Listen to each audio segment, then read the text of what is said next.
Good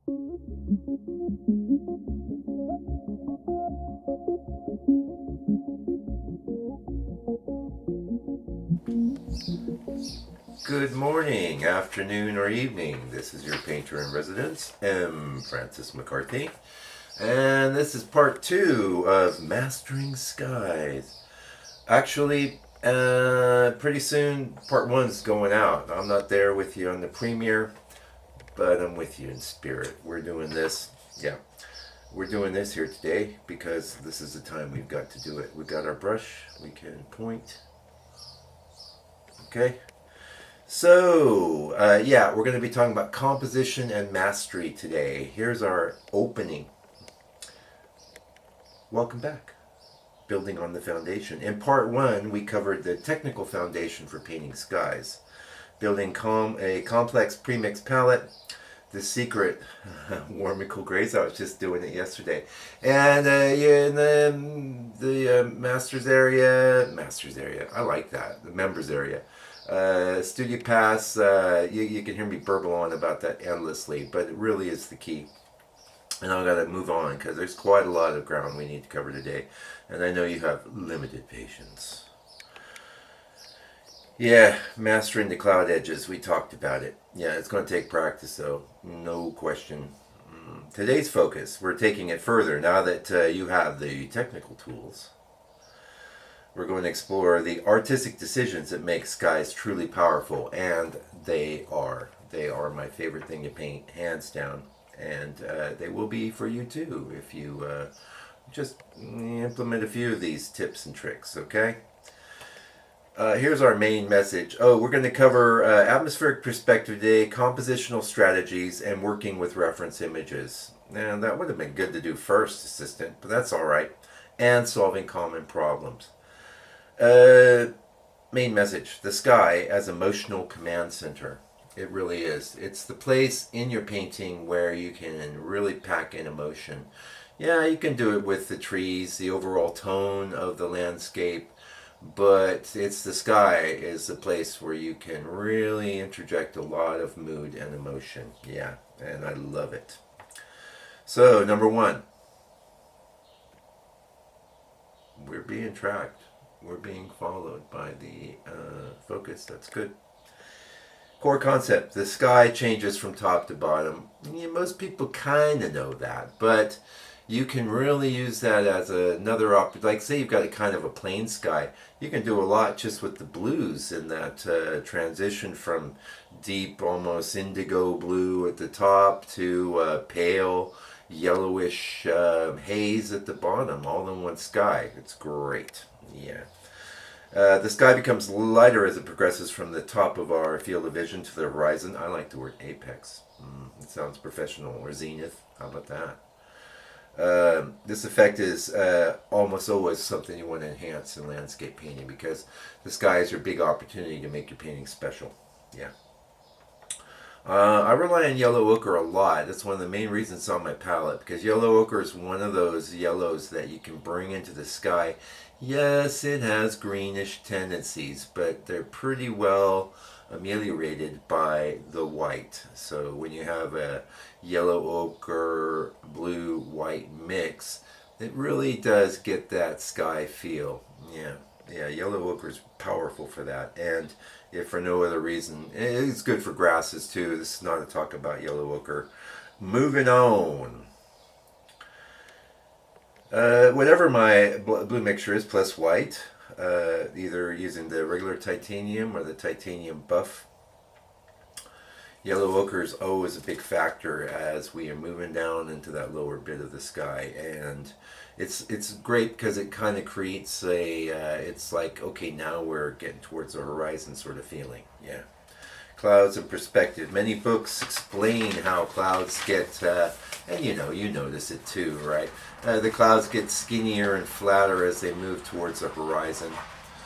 My approach, I tend to see sky mostly as a collection of patterns, and just remember, I'm not that into, what type of cloud is this. I will say that these little skinny clouds, we're painting them right now. towards the bottom of the sky are some of the tougher elements to paint properly.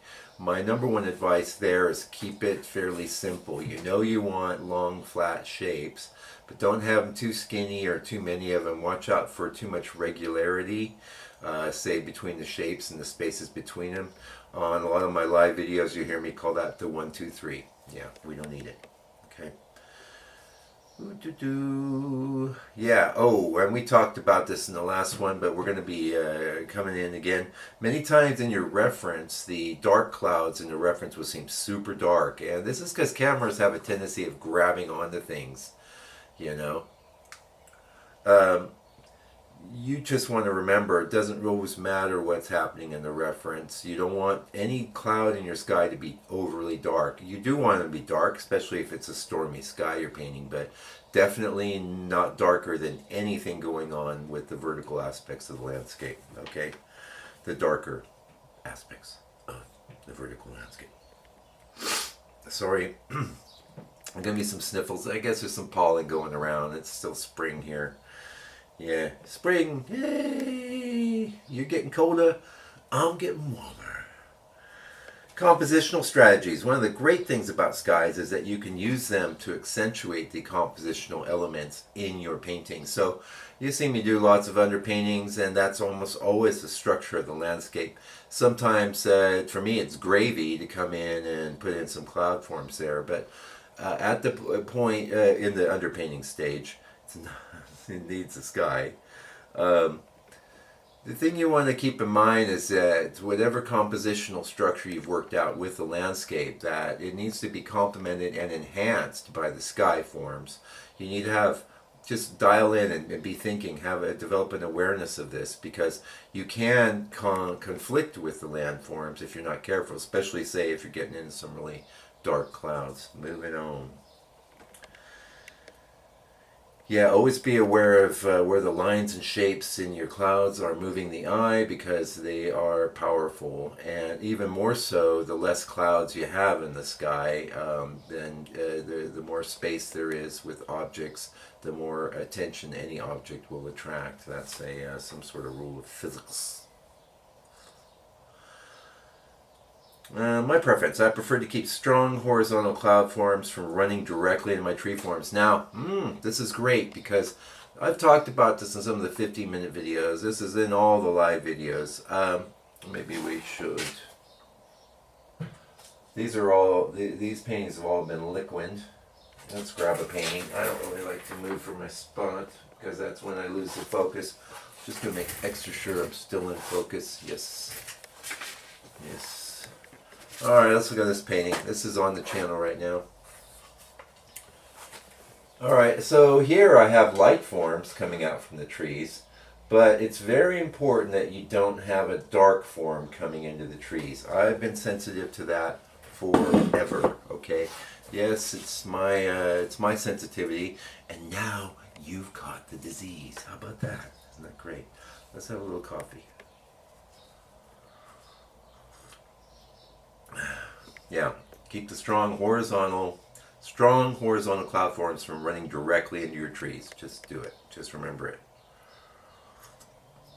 This avoids creating awkward tangents that can distract from the overall composition. You can have a strong light form running in your trees. In fact, I do that on every painting. I just showed you that one. Yeah. Balancing the sky. The sky needs to be balanced against the landforms in your composition. Trees and other vertical elements, bodies of water, that's always critical. If there's any kind of body of water, it has an automatic relationship to the sky because it's reflecting the sky, obviously. Also, not just because it's reflecting the sky, but because the sky is like this big thing we know is an empty space filled with things. Not empty space. I'm contradicting myself. It's a large space filled with light things, let's put it that way. And the water is going to be very similar. So your approach to painting the water and the sky are going to be similar. This isn't a talk about painting water, though. That would be a separate talk. Let's keep moving. Sorry for the sniffles. The horizon line. How the sky in my landscape painting relates to the land is extremely critical. And you'll see me many times I have I've been messing. You can only mess around in the digital programs when you're dingling with the reference. There's only so much you can do. How's this shirt looking? Well, it's something. It's something. I'm not naked.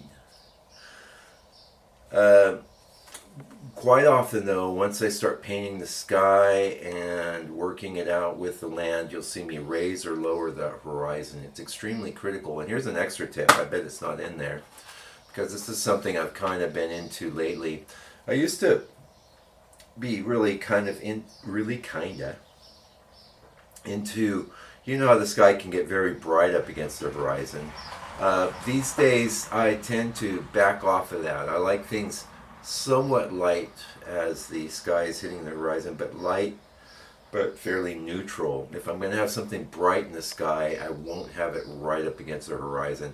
Now you can do it, and it's an effect that you can do. It's certainly something you can observe in nature and your reference photos, but it comes with a penalty in a sense, because it makes that horizon always a lot stronger. And lots of times the horizon is something you want to soften. You know, we know it's straight, we know it's strong, but we need to make sure that it's not too strong, because it becomes kind of this tyranny in the painting. It becomes this overwhelming element that will dictate the overall feeling of the painting in ways you might not want. Yeah. Yep. Okay, number 2. We're moving on. We're trying to move on. When I saw how many pages I had to get through today, I was like, you better just stay on point, Mike. You better just keep it together, because people ain't going to be patient.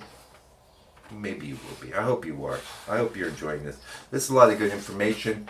Man, I love painting skies. I've just painted one yesterday. It's right over there.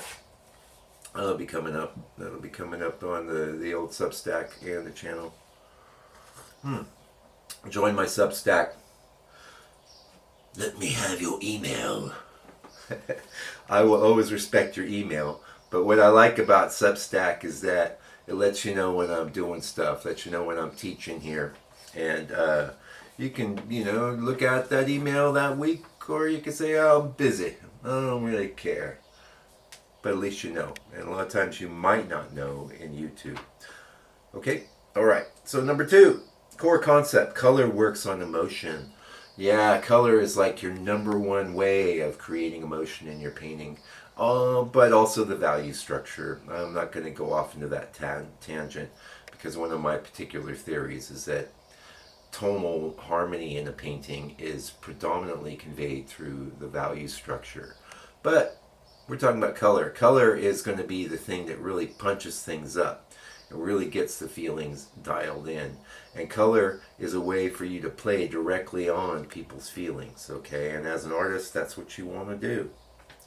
One of the greatest tools in your box of tricks as a painter is color. Color works directly on our emotional centers in our brain. You can use the colors in the sky to establish an emotional tone that you then carry through the entire painting. And we'll be talking, we got the referencing just coming up. So lots of times, you're out there taking pictures too. It's green, it's blue, or gray. And if you left it like that, you just do a lot of green and blue or gray paintings. But at the point I composite in the sky is generally where I'll take my cue for the overall color tone of the painting. So once I figure out what kind of sky I want in it, then I make sure the landscape conforms to that. And that's pretty easy to do. Talk for another day when we're going to get in and reference some more. Yeah. Ooh, I just talked about value here. Yeah. The darks of the clouds against the bright highlights of the sky set up a feeling of drama. And Uncle Mike likes some drama. Love it. As a painter, I love painting these contrasts, and they can be established with only 2 colors, black and white. That's the other thing, man. I just said it. Creating dynamic tension. The sky is a great place to create dynamic tension in your work. Be careful, though, not to have the sky overly dramatic. I got a couple paintings I've done that were just skies because they were so dramatic that they actually compete with the landscape itself. So you don't want to have dramatic landscape with dramatic sky. That'll be quite turgid. Hey, opportunity to use the word turgid in conversation. Isn't that wonderful? Okay. wasn't on the sheet either. I came up with that with my own human brain, okay? Yeah, not too dramatic. These are two separate elements that need to be wedded so they can live as one. The sky always needs to be the perfect counterpoint to the landscape. In some cases, if you're doing what I call a skyscape, then you can have landscape elements that are the perfect counterpoint to the sky, but that's a lot more rare. I mean, you could be that kind of painter, though, for sure. You could be the sky painter, for sure. Yeah, this choice has to be intentional. You don't want a sky that overwhelms the scene. Yeah, you just don't. Working from reference but taking liberties, I always do. And if you're in the members area or the Substack Studio Pass, you'll see it. You'll see the reference, and you go, boy, he didn't. All he really did was take a few colors and some kind of rough idea of that sky.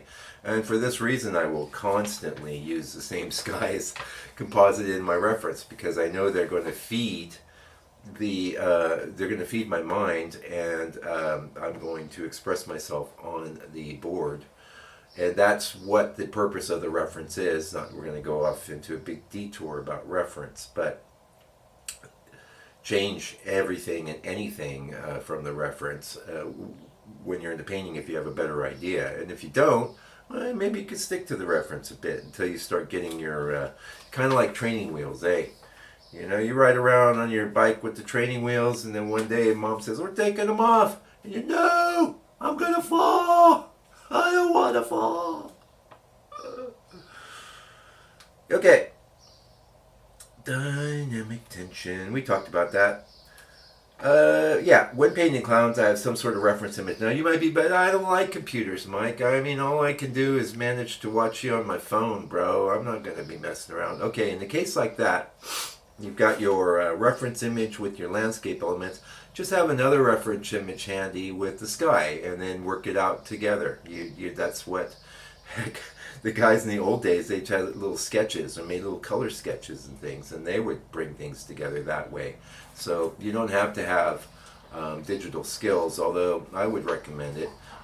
It's a kind of a funky program, but I would recommend it for people starting out as that Luminar Neo.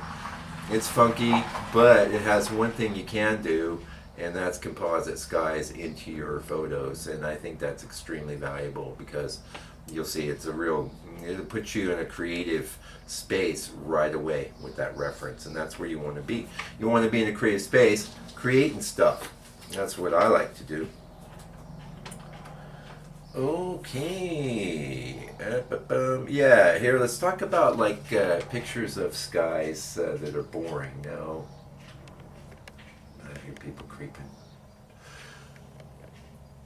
I like to do these Sunday, but Sunday is now my digital fast day. We're not doing the phones, the computers, or anything. Just putting that out there, and it's been pretty cool to just be a human being sitting in the world. Separate talk, separate channel. Photographs capture only a limited spectrum of the potential grays possible in the painting. Always remember that. Like, if you see what I start with the photo reference and what I finish with, you go, wow, he just injected all this color into these grays. That's not in a reference, Mike. What are you doing? Hey, I do what I want. I'm the artist. I have an artistic license. It's in my pocket.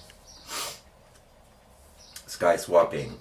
Yeah, we talked about this a little last time. I got a little ahead on the previous talk, but very seldom do I just use a photograph straight up. I find a way to composite a sky. About 5-6 years ago, Adobe made that automatic. I'm done with Adobe. I'm done with the Adobe. Now I use with that Luminar Neo program. But even in Adobe, before they made it automatic, I had systems and ways of bringing my skies in, because I have professional chops in the digital realm. You know, I would say with some of these AI deals now, you could always just say, hey, what would this look like with a different sky? Try it. And that's separate talk. But, you know, to me, The reference is a reference. I really don't care if it's a master photo of a master's painting, a bit of reference I took, something I just found in a magazine. It's all just grist for the mill. It's all about making the painting.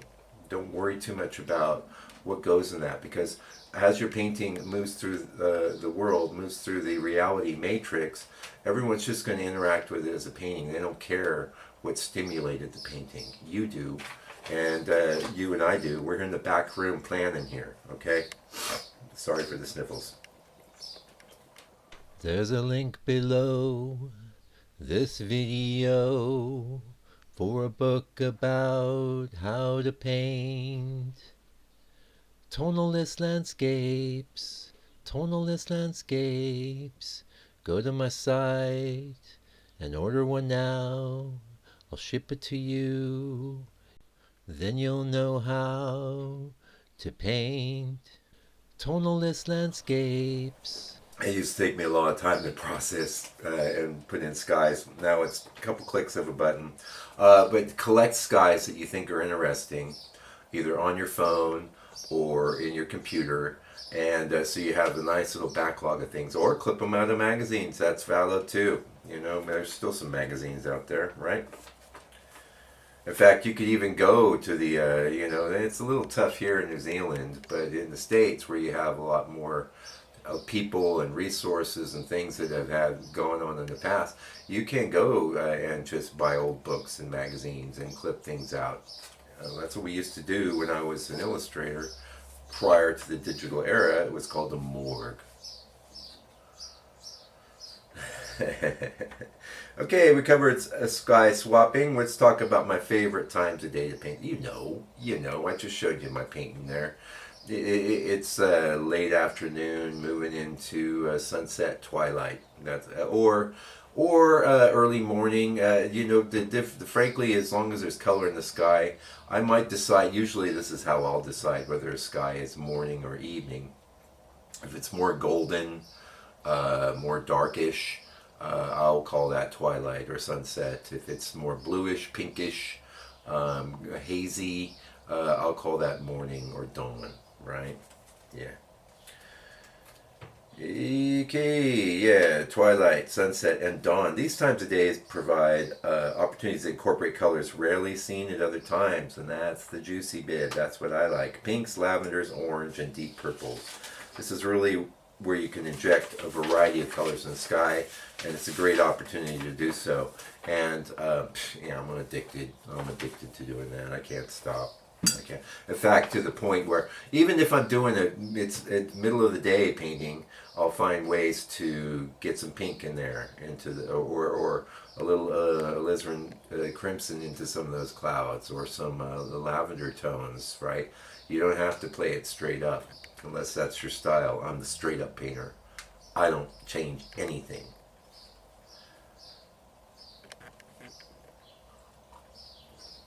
Takeaway number 2, that's what we were just talking about. Use the sky to establish emotional tone. Don't be a slave to your reference. Swap skies and inject imagination to maximize impact. Arrgh!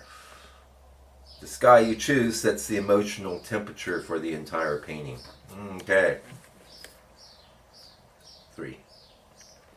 Common problems and solutions. You ready? You got your pencil? I got my pencil. Give me something to write on. 6 potential problems. Oh, by the way, this is all based on my chapter, Painting Clouds and Skies, which is, not a super long chapter, but I did have to explode it out into 2 talks because it's a very, I got a lot to say about this. There's a lot to it, and hopefully you're getting some valuable information to help you paint skies. 6 potential problems to watch out for. Making your sky too uniform in color or value. First of all, I was just working on one yesterday. Reference is all just one tone. I'm finding myself painting an area too much of one tone. Always be modulating. Always find a way to change the color, the temperature of the color, or the value. Always be modulating those things, especially in skies, because otherwise when you have a really uniform thing, it just is boring and no one was going to want to look at it. You can make very simple things quite interesting and exciting if you have good composition and color modulation. I've been saying it forever. Yeah. So ABM, always be modulating. Okay, 6 potential problems. Yeah, your edges. You say, oh man, I know. I hope help me, Mike, help me with my edges. Well, that's its own talk. We have a chapter in the book on edges, but unless you're painting specific weather conditions like thunderstorms, where you might want a really harsh edge, dark cloud against the lighter sky, which good luck. You can pull it off. I pulled it off. We're not going to get too far into that special case, but unless you're getting into stuff like that, your transitions this guy should be soft and gradual, not smeared and greasy, soft and gradual. Okay. Oh, painting your clouds too flat or too volumetric. I think there's got to be a sweet space in between there. If the clouds are too flat, you got like this graphic 80s style. Maybe that's your style. That's good. That's fine. And then you're no doubt following through in the landscape with a similar feeling, so great. But if you're just trying to do like tonalist painting, you take this idea to heart. You want to suggest volume without making your clouds look too volumetric, too solid. That would mean your shadows are too dark, your highlights are too light. And a lot of that is where the midtones are falling in the range between the two. Obviously, we know clouds are super bright, going to be the brightest thing in your painting. So it's really more a matter of how much mass that you're getting across. And a lot of this too can be from paying too much attention, slowing down too much as you're painting the clouds, and that'll be counterproductive. We got to move on because we're coming up on a half hour already. This is good stuff, though. I think it's great stuff. I don't care how long this talk goes, and I'm sure you're getting good stuff here too. So just let's keep going. Making your sky too dominant or too recessive. Like if it's too weak, it's not going to support the landscape issues. If it's too dominant, we already talked about that. It's going to conflict with the landscape, and you don't have a good painting. We already talked about making the clouds too dark. Don't do it. Just don't do it. Make them lighter. And you'll see in painting after painting, I have them quite dark, and I come in and adjust them. A lot of times after I have the rest of the sky together, because those dark clouds is sometimes the first thing in the sky I'll paint, or the second thing I'll paint after the blue. Let's have some coffee. This is good stuff. So these are common problems and solutions, right? Well, the solution I already told you. If my cloud shapes are too dark, I come in with a little bit of a lighter color. And that actually can really work out with getting a sort of feeling of air into the clouds, which I mentioned in the last talk, but always be thinking air and water. This is air and water I'm painting, okay? Have that as your mindset. And that will definitely help you as you're making decisions, right? Now, here's number 6 of the common problems and solutions here. Painting the lightest bits of the cloud too brightly. First of all, never go anywhere near that white as the light of it as it's coming out of the tube. But even in the context you're painting, that's one of the main things. That's gonna be the brightest thing you're painting. I already said that, but not too bright. Just hold back. And towards the end, you may push things a little further once you're judging all of the values and the composition of your painting as one thing. Once the painting's sort of coming together, quite often I might push things a little brighter in the sky if I need to. Yeah, that's great. Hey, that's awesome. We're getting into a closing. The sky, this closing is a bit long though, so because it's kind of covering part 1, part 2, but we're doing okay. We're doing all right. Before we get into closing, let's talk about the takeaway. Be aware of these common pitfalls and check your work as you paint. So the pitfalls, let's go over them again. Making this guy too uniform is not good. Don't do it. Creating hard edges between different areas of the sky. In the sky, things should be pretty soft. Think like this. Okay? Don't stop focusing, camera. I'm talking to you. Painting your sky is too flat, too volumetric. The sky is too dominant or too recessive compared to the landscape. Clouds are too dark. or the lightest bits are too light. Look out for all those things, okay? Closing, recap. The complete sky painting journey. Awesome. Over these 2 talks, we've covered part 1, building a complex palette, the secret of the warm and cool grays, and mastering cloud edges. That was a good talk, and you'll be enjoying it very soon. It's coming up in an hour or so. Yeah. Part 2, atmospheric perspective, compositional strategies, emotional impact through color, reference liberation, I love that, and common problems. The sky as emotional center. The sky in a picture is always going to be the area of a painting that conveys the most emotion. So it's a big opportunity. Don't waste it. Okay? Because if your picture is not connecting with people emotionally, it's falling flat. You could have crude brushwork. You need to work on that composition, but just basic composition. I do that all the time. 2 trees, a path, you know. I don't have to get fancy because I am trying to create an emotional landscape that's conveying a feeling, right? Yeah. And the sky is always the payoff. It's always payoff skies. I think actually this original chapter was based on a blog post I did maybe 10 years ago called Payoff Skies. Payoff Skies. That's your place to really inject emotion and stimulation into the painting. Where I forget,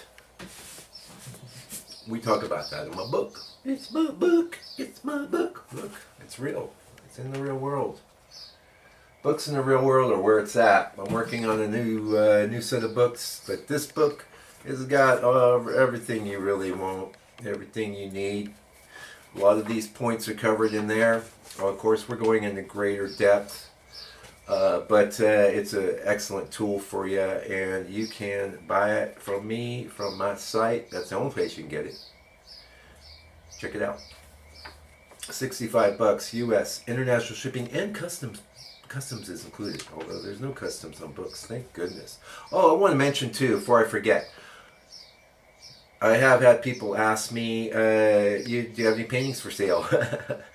I took everything down. It was just this giant wad of stuff, and then some things, it was just, I'm a one-man operation here, so it's just getting overwhelming for me to track what was going on with the site against what was going on with the galleries and all that. But stay tuned. I am rolling, it's rising like a phoenix from the dead, and I'm going to have my own gallery on my own site, and it's going to be a nice turnaround of images too. It isn't going to be a dumping ground,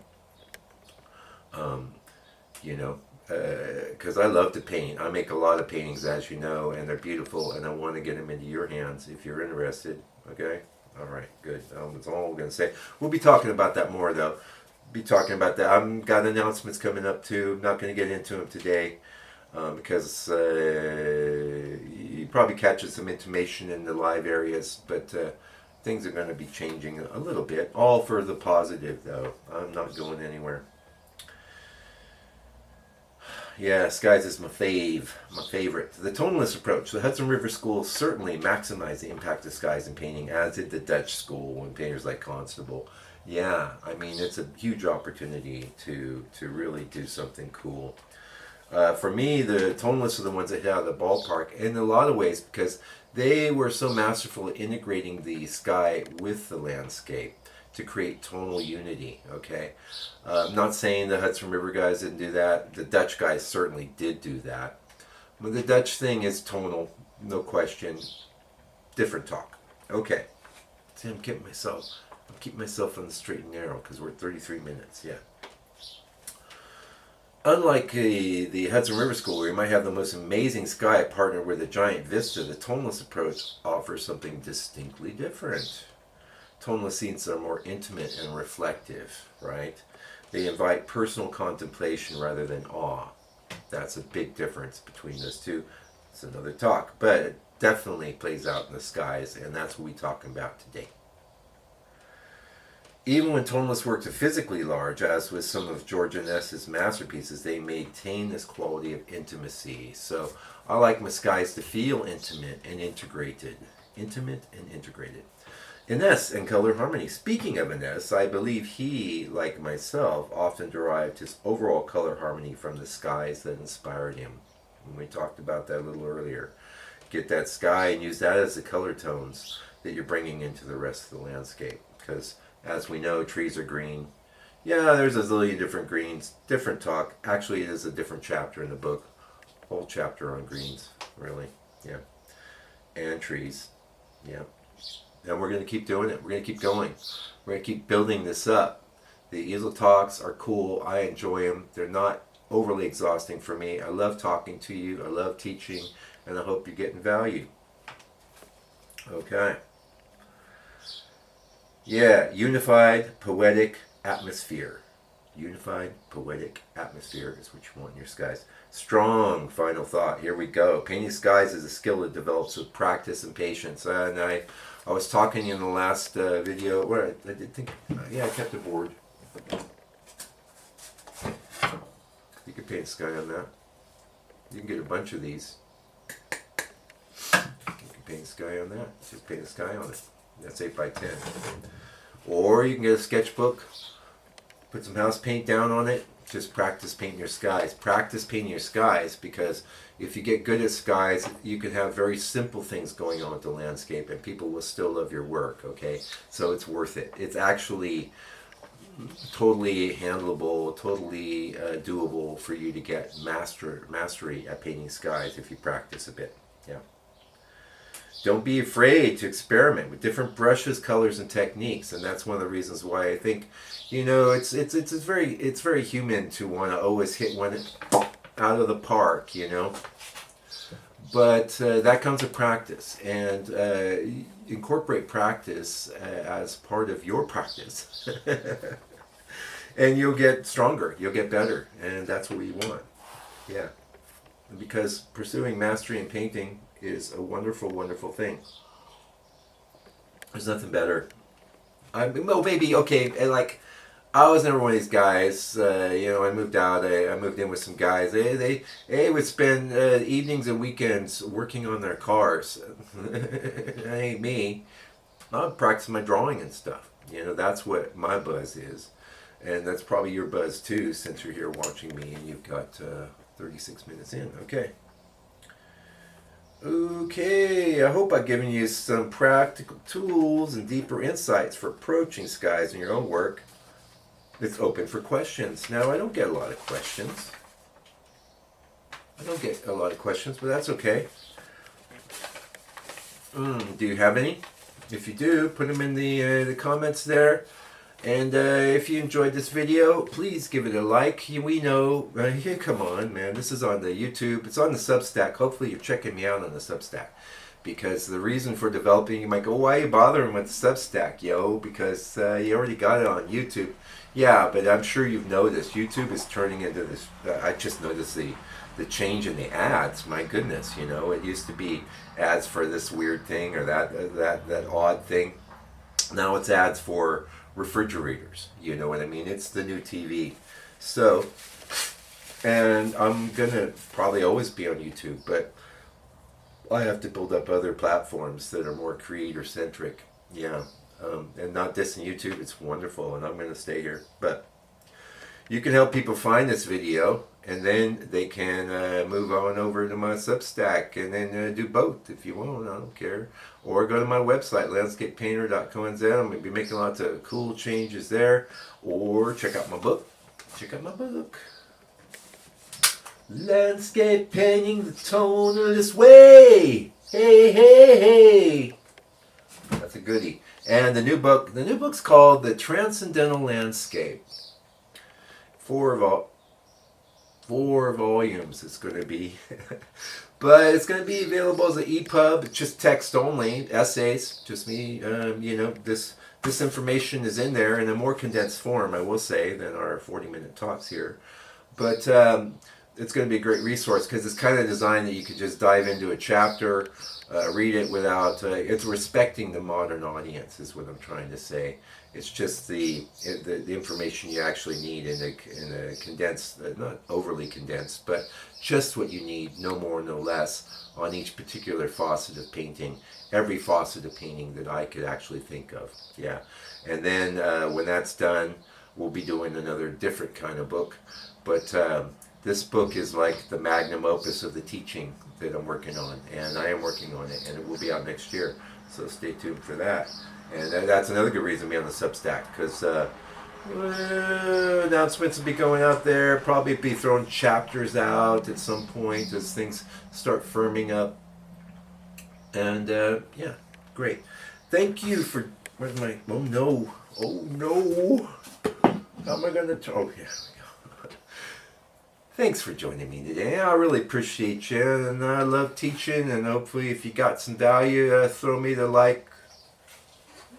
Hey, throw me any support you can. Okay, I appreciate it. And like I said, changes are coming. I'll be announcing all that, and opportunities to help support Uncle Mike and his teaching endeavor, especially as we are, as humanity, crossing a threshold right now where. A lot of you may have jobs doing a lot of things you don't want to do, but trust me, AI and robots is going to be changing that as we move into the future. Hopefully it won't be too traumatic, but on the other side of that, you'll have more time to paint, and you'll have more time to pursue mastery. And what's great, here it is. Right now it's in my studio. Where's it going to go? Go in the gallery. Maybe it'll be going into my online gallery. Or I'm going to go visit a gallery after this talk. Maybe I'll lay this on them. Say, what do you think? You want that one? You want to settle? Find a home, because that's where it needs to be, in someone's home, on the wall. And then they're relaxing. They go, oh, that's my painting. I love it. Okay. See you later. That was Easel Talk. What was that? That was 18. See you for 19. Did you know you could buy the book? Landscapepainter.co.nz. The book cost $65 US. Did you